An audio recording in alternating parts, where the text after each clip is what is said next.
O ano de 2018 promete ser ainda mais difícil para a Universidade Federal de Alagoas. É que o governo federal deve aumentar ainda mais o corte nas verbas na área de pesquisa. Quem traz os detalhes é Júlia Oliveira. Olha, Sabrina, na verdade, este ano já houve uma redução em torno de 44% e para o próximo ano mais 15% é a redução prevista nos investimentos em pesquisa aqui no Brasil. E certamente as universidades federais, assim como a UFAL, sofrem com essa redução de investimentos. Sobre esse assunto, eu vou conversar com Valéria Correia, que é reitora da UFAL. Valéria, qual o impacto financeiro dessa redução aqui, por exemplo, na Universidade Federal de Alagoas? Boa tarde. Boa tarde. Veja, a pesquisa e a ciência são essenciais para a transformação no mundo, para o bem da humanidade, né? A redução de investimentos na pesquisa tem um impacto imensurável para a sociedade brasileira e aqui também para nossos pesquisadores, né? A UFAL está preocupada com a redução do investimento na educação superior, né? E existe já uma mobilização da Associação Nacional dos Dirigentes Institucionais das Universidades Federais, que é a nossa ANDIFES, onde a gente vem envidando esforços para barrar esse processo de contingenciamento e de corte para as universidades. Agora, em reais, esse percentual se traduz em quanto aproximadamente? Olha, a gente tem, eu posso afirmar que a gente tem a metade do que foi previsto para 2014. Né? Eram 90 milhões, esse ano 45 milhões apenas, né? Então é muito pouco para a pesquisa no Brasil. Né? O que se tem essa mobilização pelas instituições, inclusive a SBPC, a ABC, né, institutos federais, universidades, toda essa mobilização para chamar a atenção para a sociedade abraçar essa causa. Em novembro começa a valer a reforma trabalhista. São várias alterações que mudam a relação empregador-empregado. O projeto de lei foi muito polêmico, dividiu opiniões, mas acabou sendo aprovado e sancionado pelo presidente Michel Temer. Vamos saber mais sobre essa reforma com o advogado especialista em direito trabalhista e vice-presidente da OAB Alagoas, Edinaldo Maiorano. Boa tarde, Edinaldo, seja bem-vindo. Edinaldo, quem é a favor da reforma garante que o trabalhador ele vai ter mais autonomia nas negociações sindicais e também que a reforma vai gerar mais emprego, né? Baseado em que essas pessoas dizem que a reforma pode gerar mais emprego e que o trabalhador pode ter mais autonomia? Boa tarde. Na verdade, esse é apenas um dos pontos da reforma que transforma justamente aquela velha frase tão debatida da prevalência do negociado sobre o legislado. Agora, a autonomia da vontade, ou seja, a vontade das partes integrantes do contrato de trabalho, o contrato de trabalho entre empregado e empregador, eles vão valer agora aquilo que forem ajustados tacitamente e por escrito, passam a valer, inclusive, mais do que a lei. Então, esses elementos são bastante discutíveis, principalmente porque agora você tem cada vez mais uma estrutura sindical enfraquecida, porque foi retirada também a questão da obrigatoriedade da contribuição sindical, que é a fonte de custeio dos sindicatos, né? E a forma pela qual a reforma ela percorreu nas câmaras legislativas, na Câmara Federal e no Senado da República, a forma assodada, a gente entende, assim como outros operadores do direito, principalmente a magistratura trabalhista, que alguns pontos eles vão precisar ser revistos a partir da aplicação do dia 13 de novembro. Quem é contra a reforma fala sim em perda de direitos, principalmente nessa questão da negociação com o empregador.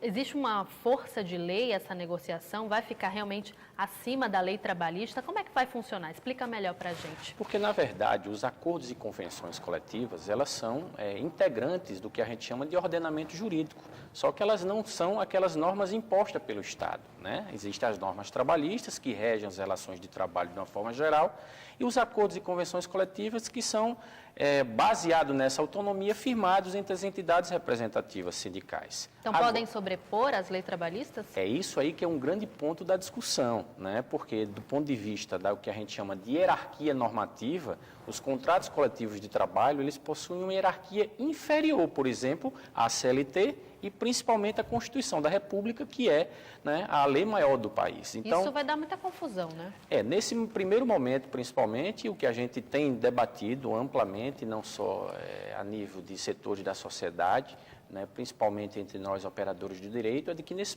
primeiro momento vai trazer muita insegurança jurídica.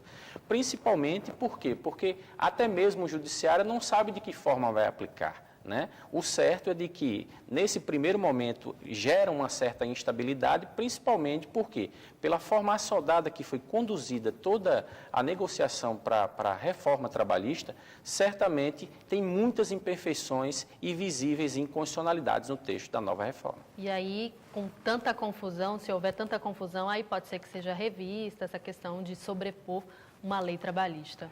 O que na verdade ficou ajustado, vamos dizer assim, na Casa Legislativa, foi de que o presidente da República, no momento da tramitação no Congresso Nacional, ele fez uma promessa ao Senado da República de que houvesse a tramitação mais rápida, em regime de urgência, assim como foi tramitado na Câmara, enviaria a medida provisória para tentar, vamos dizer assim, aperfeiçoar algumas situações e também, talvez, negociar com outros setores da sociedade, principalmente com o movimento sindical, no que se refere àquela questão da obrigatoriedade, não mais obrigatoriedade da contribuição sindical, mas já os noticiários de todo o Brasil já dizem que essa medida provisória efetivamente não vai ser editada pelo presidente da República. Então, nós entendemos que vai trazer mais instabilidade a ele para todas as pessoas, né, todos os integrantes dessas relações de trabalho no Brasil.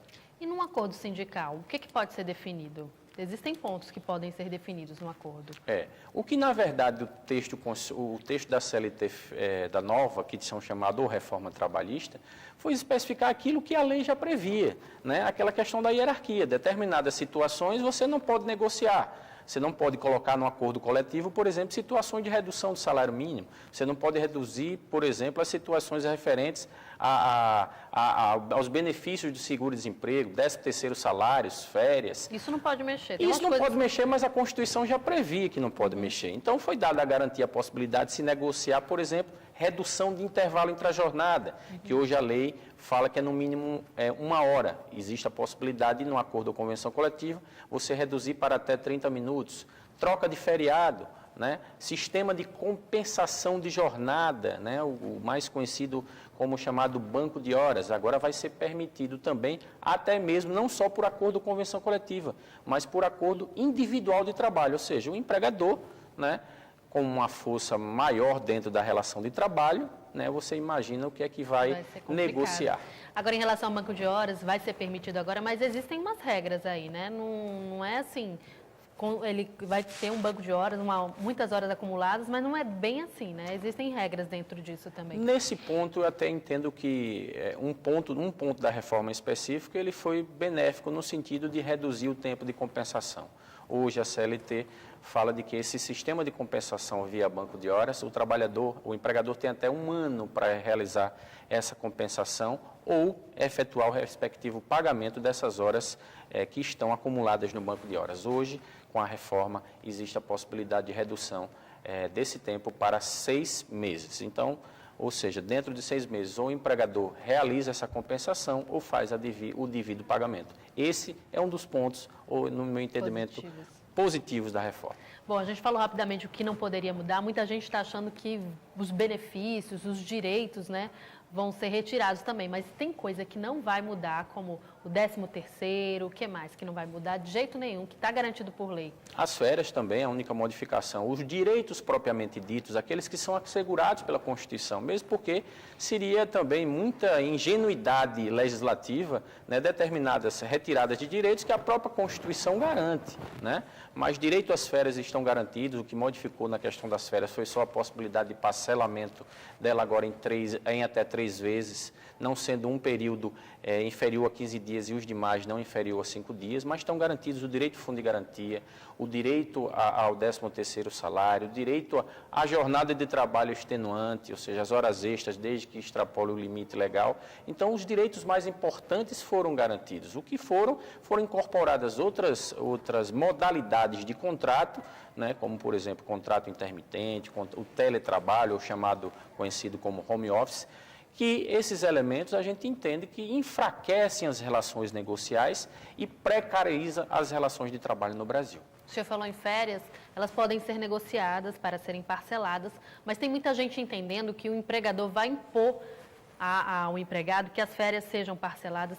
Se o empregado quiser as férias dele de 30 dias, ele tem esse direito. Inclusive, não houve modificação nesse capítulo da CLT. Esse é um dos poucos capítulos da antiga legislação e da nova legislação que prevalece. Na verdade, a lei diz que as férias serão concedidas no momento em que mais satisfizer os interesses do empregador, ou seja, de acordo com a conveniência e oportunidade e da própria dinâmica da relação empresarial, é que o empregador determina esse momento de concessão dessas férias.